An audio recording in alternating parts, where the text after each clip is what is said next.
Good morning, class 8th. So, students, in the previous class, we have started a new chapter number first, how, when, and where, which is related to a history portion. And in the previous class, we have done some topic like how important are dates, which dates, and how do we periodize.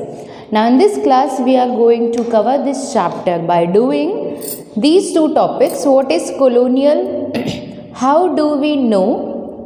Administration produces record, surveys become important, what official records do not tell. So, let's start with the first topic of our today's class, which is what is colonial. Now, colonial rule के बारे में अगर हम बात करें, Britishers का rule है.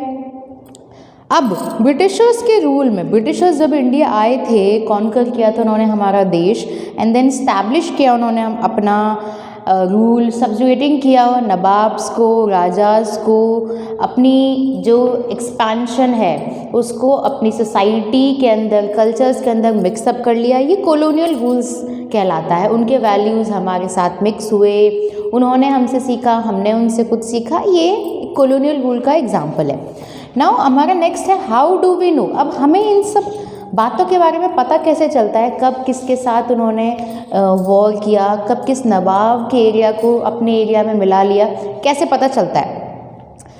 What sources do historian use in writing about the last 250 years of Indian history? इस टॉपिक अगर स्टार्ट करते हुए हम स्टार्टिंग इंट्रोडक्टरी पार्ट पढ़ते हैं तो ये बोलते हैं हमें सोर्सेज, कैसे हमें पता चला पिछले 250 सालों में हमारे संग 250 ईयर्स में जो हमारे साथ हुआ. पहला है एडमिनिस्ट्रेशन प्रोड्यूसेस रिकॉर्ड, कैसे रिकॉर्ड्स बने, हम तक पहुँचे, हमें पता चला. So one important source is the official record of the British administration. British ने जिस तरीके से ब्रिटिशर्स ने एडमिनिस्ट्रेशन किया, अपने एडमिनिस्ट्रेशन को संभालने के लिए प्रोविंसेस में डिवाइड किया, वहाँ पर ऑफिशियल्स अपॉइंट किए, उससे हमें उनके ऑफिशियल रिकॉर्ड से हमें इन्फॉर्मेशन बहुत ज़्यादा देखने को मिलती है. ब्रिटिशर्स ये बिलीव करते हैं कि राइटिंग, लिखना एक इम्पॉर्टेंट एक्ट है. Act of writing is very important. अगर आप लिखते हो, वैसे भी लिख लिख के हम क्वेश्चन आंसर्स याद करते हैं, उसी तरीके से लिखना एक इम्पॉर्टेंट काम है. अगर आप चीज़ों को लिख देते हो तो वो हमेशा के लिए इस दुनिया में रहेंगी, बशर्ते उन्हें मिटाया ना जा सके. हम चीज़ें याद करते, हो सकता है हम भूल जाएं, बट लिखी हुई चीज़ अगर कहीं लिखी हुई है तो वो सेव हो गई है. सो एवरी इंस्ट्रक्शन, जो भी इंस्ट्रक्शंस हैं, प्लान्स हैं, पॉलिसीज़ है, डिसीजंस हैं, एग्रीमेंट्स हैं, इन्वेस्टिगेशन, सब कुछ क्लियरली मेंशन्ड किया जाता था, रिटन अप किया जाता था. प्रॉपरली स्टडी कर सकते हो आप, उनकी डिबेट कर सकते हो. This conviction produced and administrative culture, memos, noting and reports. ये कल्चर बन गया. आप चीज़ों को लिखोगे, एडमिनिस्ट्रेशन डिपार्टमेंट ने जो काम किया उनको लिखोगे तो हमेशा के लिए वो सेव हो जाती है. The British also felt that all important documents and letters are needed to be carefully preserved. और इन्हें इम्पोर्टेंस भी पता थी कि लिखने के बाद यूँ ही नहीं फेंक सकते हो आप, उन्हें एक तरीके से उन रिकॉर्ड्स को केयरफुली प्रिजर्व करके संभाल के रखना पड़ेगा ताकि वो आगे आने वाले टाइम में हमारे काम आ सके. एडमिनिस्ट्रेशन डिपार्टमेंट में काम आते हैं, जैसे village tehsildar, the village tehsildar office, the collectorate, commissionerate office, provincial secretaries, law courts. यहाँ पर रिकॉर्ड रूम्स बनाए गए और यहाँ पर रिकॉर्ड्स को रखा जाने लगा. म्यूज़ियम्स भी बनाए गए ताकि इन्हें प्रिजर्व किया जा सके. म्यूज़ियम में क्या चीज़ें मिलती हैं? एंशिएंट, पुरानी चीज़ें मिलती हैं. तो जैसे अगर हम बात करें म्यूज़ियम्स की, वहाँ पर वेपन्स मिलते हैं तो उन्हें संभाल के रखा गया, प्रिजर्व करके रखा गया, तभी तो आज की पीढ़ी उन्हें देख सकती है. तो क्या है, हमने क्या किया, रिकॉर्ड्स को संभाल के रखा. In the early years of 19th century, these documents were carefully copied out and beautifully written by calligraphists, because by those who specialize in the art of beautiful writing. अब देखो लिख दिया है, जो पेजेस होते हैं वो कभी ख़राब हो जाते हैं, कभी कभी फट जाते हैं. बहुत पुराने पेजेस हो, उनको तो हम बस यूँ फोल्ड कर दें वो फट जाते हैं. तो क्या किया, उनको अलग से संभाला एंड उनकी कॉपी उतार ली गई ताकि कॉपीज़ हम बांट सकते हैं, बट उन ओरिजिनल डॉक्यूमेंट्स को हम सभी को नहीं दे सकते. तो कॉपी कैलिग्राफिस्ट ने ब्यूटीफुल हैंड राइटिंग में उन सारे डॉक्यूमेंट्स की कॉपी कर ली थी. उससे हम लोग क्या कर सकते हैं, उनको और दूसरे लोगों को भी दे सकते हैं। By the middle of 19th century with the spreading of printing, देखो ये तो हमने बात की थी लिखने की, उसके बाद जैसे 19th सेंचुरी में प्रिंटिंग मतलब छपाई स्टार्ट हो जाती है, उसके बाद सेवरल प्रिंट्स बन गए इन सभी रिकॉर्ड्स के गवर्नमेंट डिपार्टमेंट्स में। Now the next topic is surveys become important. Survey मतलब किसी एक जगह पे जाके हम देखते हैं एडमिनिस्ट्रेशन कैसा चल रहा है, वहाँ की लाइफ स्टाइल क्या है, वहाँ का सोशल एंड इकोनॉमिकल कल्चरल, ये सारी चीज़ें देखने के बाद हम सर्वे पे एक नतीजे पे पहुँचते हैं। यहाँ बात की जा रही है practice of survey also become common under the colonial administration. Colonial administration we have done. Survey बहुत इंपॉर्टेंट फैक्टर्स थे, मेजर्स थे कॉलोनियल एडमिनिस्ट्रेशन के। ब्रिटिशर्स बिलीव करते थे कि कहीं पर जाओ उससे पहले उसकी पूरी जानकारी ले लेनी चाहिए। जैसे कभी हम वैकेशंस पे जाते हैं तो कहाँ घूमना है, कहाँ रुकना है, फूड, इम्पॉर्टेंट प्लेसेस, ये सारी पहले से हम सर्वे करके रखते हैं, मतलब इन्फॉर्मेशन लगा के रख सकते, इन्फॉर्मेशन लेके रखते हैं। जा नहीं सकते हैं बट एक कलेक्शन ऑफ इन्फॉर्मेशन हम रख लेते हैं। पर ब्रिटिशर्स मानते थे जहाँ पर आप जाएं, राज करें या फिर कुछ भी करें, एडमिनिस्ट्रेशन करना है हमको, तो वहाँ पर जाके सर्वे करना चाहिए। सर्वे बहुत इंपॉर्टेंट था उनकी कॉलोनियल पीरियड में।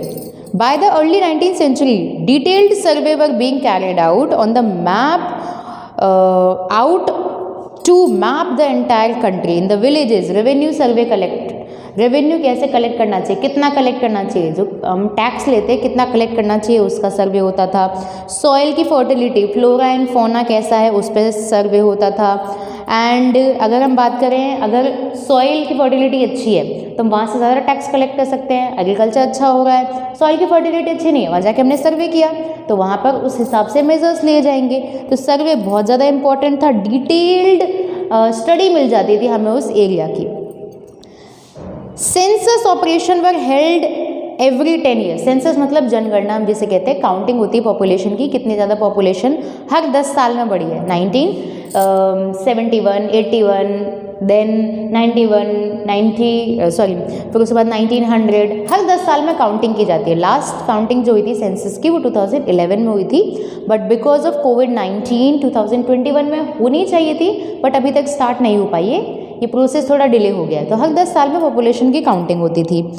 अब इससे क्या मिल गया हमको, इन्फॉर्मेशन मिल गई, वहाँ कितने लोग रहते हैं, कितने बच्चे, कितने एज ग्रुप के लोग हैं, वहाँ पर किस तरीके का ऑक्यूपेशन है। तो सर्वे से हमें बहुत सारी इन्फॉर्मेशन मिल जाती है। That's why surveys become important.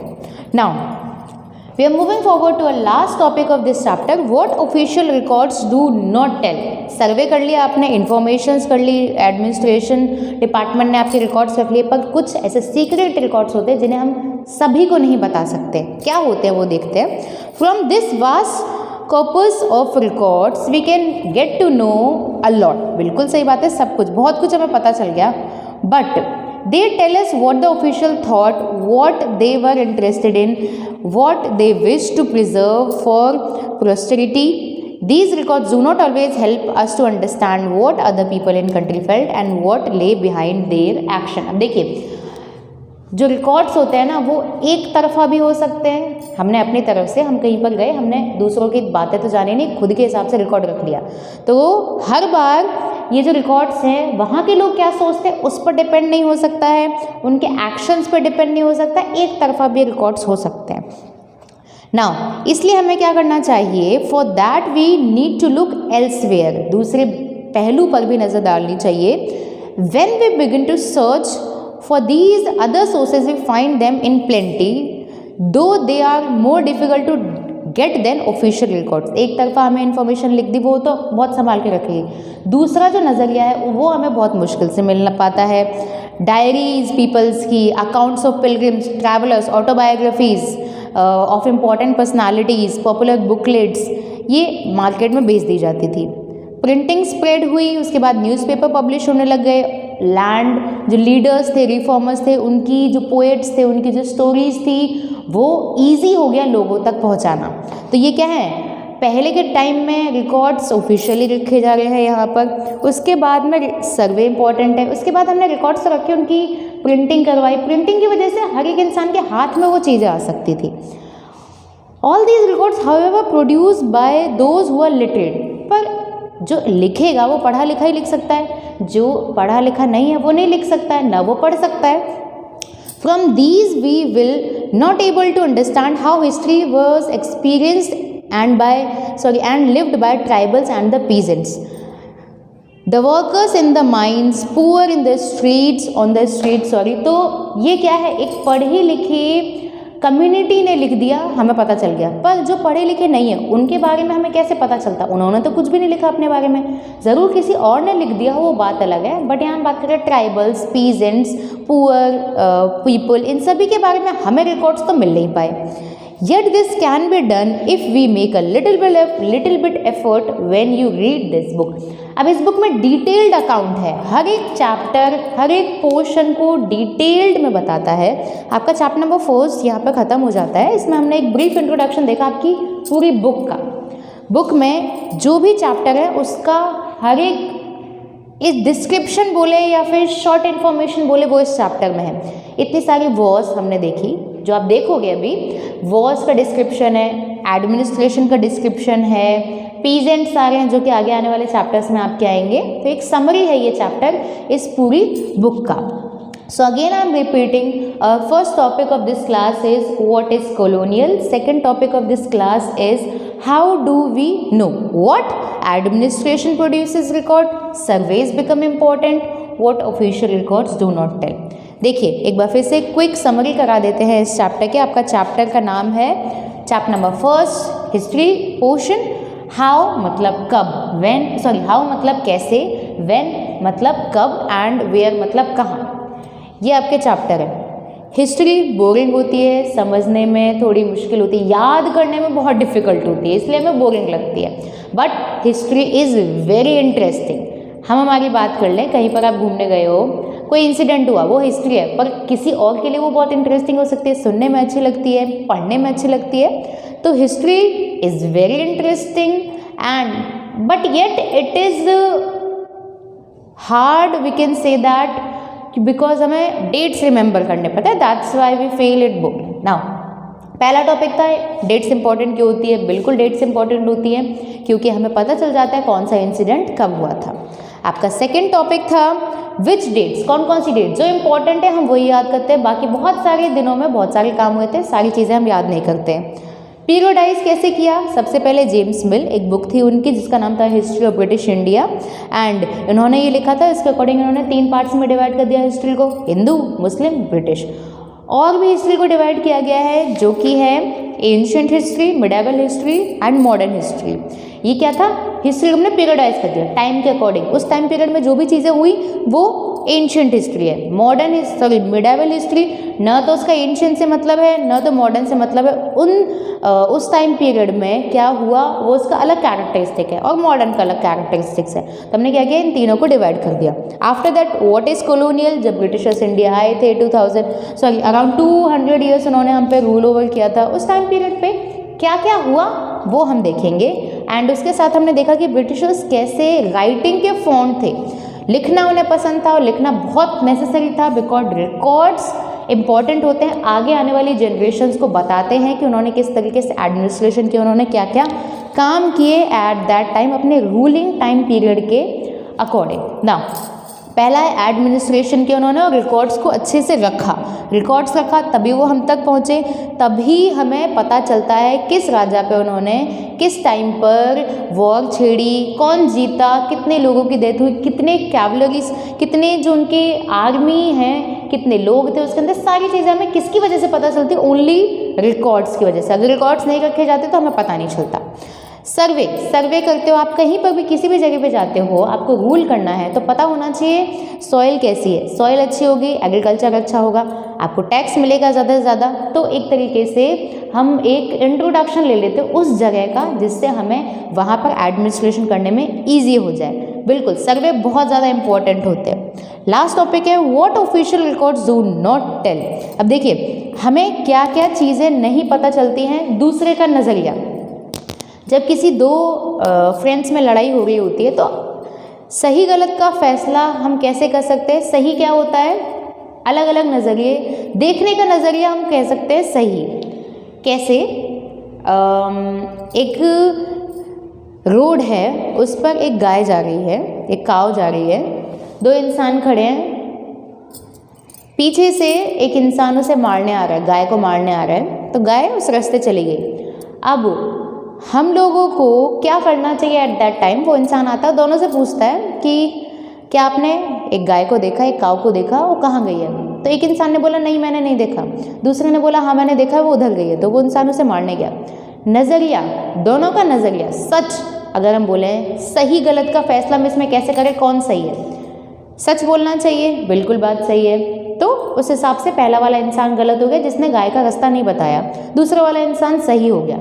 But अगर मैं दूसरे नज़रिए की बात करूँ तो किसी की जान बचाने के लिए अगर झूठ बोला जाए तो वो झूठ झूठ नहीं होता है। अगर उस इंसान ने झूठ बोला है क्योंकि उसने गाय की जान बचाई तो उसका झूठ जस्टिफाइड है, इस वजह से जो दूसरा इंसान था जिसने पता बताया वो गलत हो गया। तो नज़रिए की बात हो गई। हम जिस नज़रिए से देखते हैं सही और गलत, यहाँ पर वही बात की जा रही है। एक ही नज़रिया देखा जा रहा है, जिसने लिख दिया उसने लिख दिया, दूसरे का नज़रिया जानने की कोशिश नहीं की। हमने सिर्फ पढ़े लिखे लोगों के बारे में पता करें, उनके रिकॉर्ड्स हमें मिल रहे हैं। पीजेंट्स, आर्टिशंस जो कि लिटरेट नहीं थे, वो इलिटरेट थे, उनके रिकॉर्ड्स तो हमें पता ही नहीं चलते।